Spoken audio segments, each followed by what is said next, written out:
নতুন বছরে কোথায় ঘুরতে যাচ্ছিস কালু? ভাবছি চিড়িয়াখানায় ঘুরতে যাব।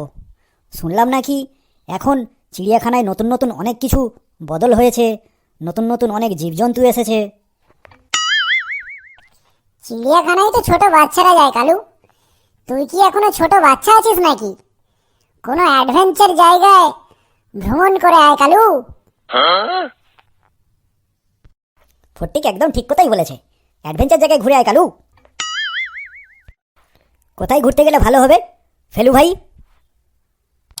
কেন, দার্জিলিং চলে যা, গ্যাংটক চলে যা, হিমাচল চলে যা, নেপাল চলে যা, ভুটান চলে যা, কত জায়গা আছে, যেখানে খুশি চলে যা। শুধু ঘুরতে গেলে হবে? ঘুরতে গেলে অনেক পয়সা লাগে। তার তো লাগবেই, তার তো লাগবেই।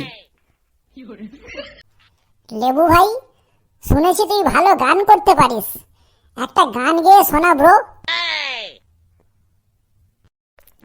আমি আর গান গাইবক নাই।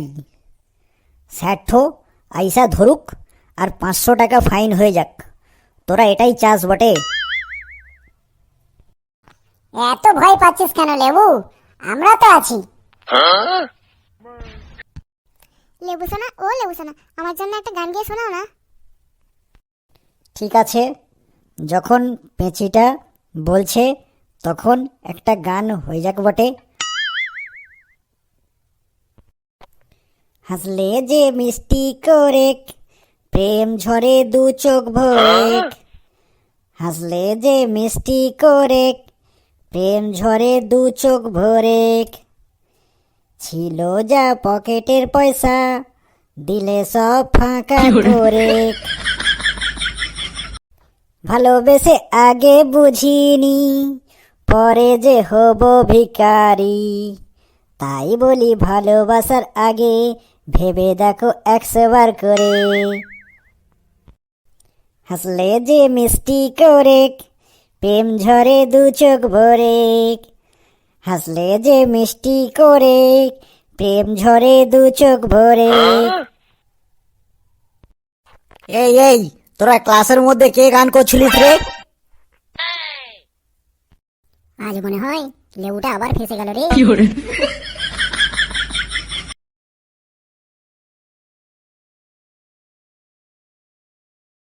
Good morning sir. Good morning sir. Good morning বটে। ক্লাসে আসতে না আসতেই তোরা আমার মাথাটাকে একদম গরম করে দিলি। গুড মর্নিংটা পরে হবে, আগে বলতো তোরা কে ক্লাসের মধ্যে গান করছিলিস? তোরা তো একদম ক্লাসটাকে ক্লাব ঘর বানিয়ে ফেলেছিস। এই কালু, তুই বলতো ক্লাসের মধ্যে কে গান করছিল?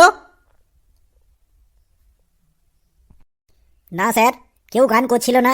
আমরা অ্যাডভেঞ্চার বন জঙ্গল নিয়ে একটা আলোচনা করছিলাম, কে কোথায় নতুন বছরে বেড়াতে যাবে। ও আচ্ছা, তাহলে সবাই বসে পড়, সবাই বসে পড়। কালুটা তাহলে আজকে ম্যানেজ করে দিল বটে স্যারটাকে। আজকে তাহলে কালুটা স্যারটাকে ম্যানেজ করে নিল। আচ্ছা, তোরা অ্যাডভেঞ্চার জঙ্গল নিয়ে আলোচনা করছিলিস তো? দেখি তো তোদের কেমন আইডিয়া আছে। এই তোরা বলতো পৃথিবীর মধ্যে সবথেকে বড় অ্যাডভেঞ্চার জঙ্গল কোথায় কোথায় আছে? এবার কি হবে রে ফেলু? স্যারকে তো অ্যাডভেঞ্চার নিয়ে বলতে হবে। তুই শুধু দেখে যা না ব্রো, আমি কি করি স্যারটাকে, কোনো চাপ নিস না। স্যার, আমি বলবো। আচ্ছা, হাবলু বলবি? ঠিক আছে, হাবলুই তাহলে প্রথমে বল। স্যার, পৃথিবীর মধ্যে সব থেকে বড় বড় অ্যাডভেঞ্চার জঙ্গলগুলো হলো আফ্রিকার জঙ্গল, আমাজন জঙ্গল আর আমাদের সুন্দরবন জঙ্গল। Very good Hablu, very good Hablu. বসে পড়, বসে পড়।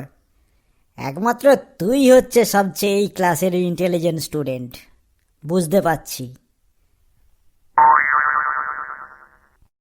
ফেলু ভাই, হাবলু কেমন কুটুস করে সহজ প্রশ্নের উত্তরটা জবাব দিয়ে স্যারের কাছে ভালো হয়ে গেল। ছাড় না ঘেট্টু, দেখ না আমিও কেমন স্যারকে সব প্রশ্নের উত্তরগুলো দিই। এই তোরা দুজন কি ফিস ফিস করছিস রে? এই ফেলু, তুই উঠে দাঁড়া। তুই বলতো অ্যাডভেঞ্চার জঙ্গল নিয়ে, দেখি তুই কেমন বলতে পারিস। এবার কি হবে রে ফেলু? কোনো চাপ নেই, তুই শুধু দেখে জানা স্যারকে আমি কেমন উত্তরটা দিই।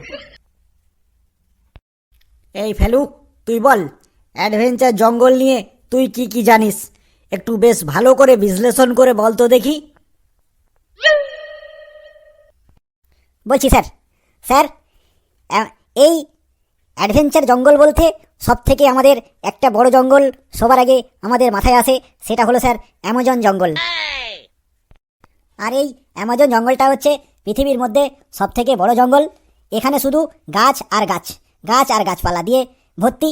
এই জঙ্গলে স্যার আম গাছ, জাম গাছ, পেঁপে গাছ, কলা গাছ ইত্যাদি ইত্যাদি গাছ থাকে স্যার। সকালবেলায় তুই আমার মাথাটাকে খারাপ করে দিলি। কি সব ভুল ভাল বলছিস, ঠিক করে বল আগে, না হলে কিন্তু আমি এক্ষুনি ধলাই দেওয়া শুরু করব। ছেলেটো মাস্টারটার মাথাটাকে খারাপ করে দিবে বটেক। বলছি স্যার, অ্যামাজন জঙ্গলটা স্যার এত বড় যে স্যার এদিক থেকে ওদিক দেখা যায় না। আর স্যার এই জঙ্গলে শুনেছি অনেক নাকি মানুষ খেকো গাছ থাকে। আর এই জঙ্গলে অনেক রকম সাপ, ব্যাঙ, কুকুর, বেড়াল, অনেক ধরনের জীবজন্তু থাকে। আর এই জঙ্গল এত বড় হওয়ার কারণে তাই এখনো পর্যন্ত কোনো বৈজ্ঞানিকরা এই জঙ্গলকে সম্পূর্ণভাবে গবেষণা করতে পারেনি। তো তাহলে আমরা কি করে বলবো স্যার? এছাড়া স্যার এই অ্যামাজনে আপনি যা খুঁজবেন প্রায় সবই পেয়ে যাবেন। খালি একবার আপনি অর্ডার দিয়ে দেখুন না, দেখবেন 7 দিনের মধ্যেই আপনার বাড়িতে সব মাল চলে এসেছে। জামা কাপড়, সাজগুজ, ফলমূল, বাসনপত্র যা কিছু অর্ডার দেবেন একদম 7 দিনের মধ্যেই চলে আসবে। আপনি অনলাইনে পেমেন্ট করুন, নাহলে ক্যাশ অন ডেলিভারি করুন। আর স্যার এই অ্যামাজনে এত কিছু আছে যে আমি আপনাকে বলে শেষ করতে পারবো না। আপনি শুধু একটা লিখে সার্চ করুন আর বেরিয়ে যাবে, আপনি যা যা নিতে চাইছেন সব পেয়ে যাবেন। কেমন লাগলো স্যার আমার এই অ্যাডভেঞ্চার অফ অ্যামাজন জঙ্গলের সম্বন্ধে বর্ণনাটা? ফেলু এবার মাস্টারটার মাথাটায় একদম খারাপ করেই ছাড়বে বটে। বাব্বারে, তোর এমন অ্যামাজন জঙ্গলের কীর্তি আমি বাপের জন্মে শুনিনি। এই তুই সব তালগোল পাকিয়ে গোঁজা মিলে উল্টো পাল্টা বলে চালিয়ে দিলি। এই তুই বেঞ্চের উপরে দাঁড়িয়ে থাকতো। স্যার আমি তো সব ঠিকই বললাম স্যার, সব তো ঠিকই বললাম স্যার। তুই আগে বেঞ্চের উপরে দাঁড়া, তুই আগে দাঁড়া বলছি। এই লেবু, তুই উঠে দাঁড়া। এই তুই বলতো অ্যামাজন জঙ্গল নিয়ে তুই কি কি জানিস, কই একটু বিশ্লেষণ করে বলতো দেখি শুনি। লেবু রে, আজ তো তুইও ফেসে গেলি রে। স্যার তো তোকে জিজ্ঞাসা করছে অ্যামাজন নিয়ে। তুই শুধু দেখে জানো আমি স্যারঠোকে কি করি আজকে, দেখ ন। স্যার আজকে আমি সকালবেলা কিচ্ছু খেয়ে আসি নাই, তাই ভালো করে বলতে পারবো নাই স্যার। ঠিক আছে, তুই যা পারিস সেটাই বল। স্যার অ্যামাজন জঙ্গলটা অনেক বড় বটে, অনেক বড় বড় গাছপালা আছে বটে। অ্যামাজন জঙ্গলটায় বড় একটা নদী আছে। এই নদীতে বড় বড় অ্যানাকোন্ডা সাপ আছে বটে। এছাড়া এই জঙ্গলটায় অনেক অনেক কিছু আছে যেটা বইতে এখনো লেখা নাই, আর বৈজ্ঞানিকরা এখনো গবেষণা করে বের করতে পারে নাই। আর স্যার এই অ্যামাজন জঙ্গলটায় বড় বড় হাতির মতো বাঘ সিংহ আছে। আর স্যার এই জঙ্গলটায় অনেক বড় বড় ডাইনোসর আছে। এই ডাইনোসরগুলো এখনো ওইখানেই থাকে? এই কি বললি তুই? ডাইনোসর আছে? কেন থাকবে নাই স্যার? এত বড় জঙ্গল থাকতেও তো পারে স্যার। এই তোদের অ্যামাজনে শুনে আমার মাথা গরম হয়ে যাচ্ছে। এই আমি চলে যাচ্ছি।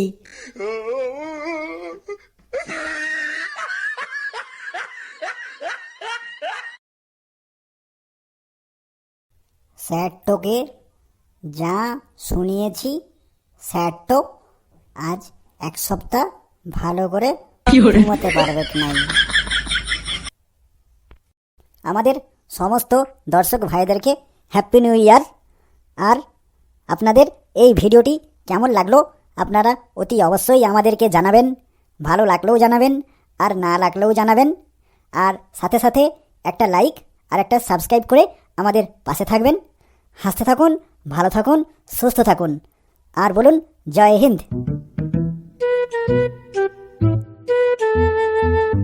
আর যারা আমাদের ফেসবুক পেজটো থেকে দেখছেন তারা অবশ্যই একটা করে ফলো বাটনে ক্লিক করে দেবেন, দিয়ে আমাদের পাশে থাকবেন। আর বলুন জয় হিন্দ।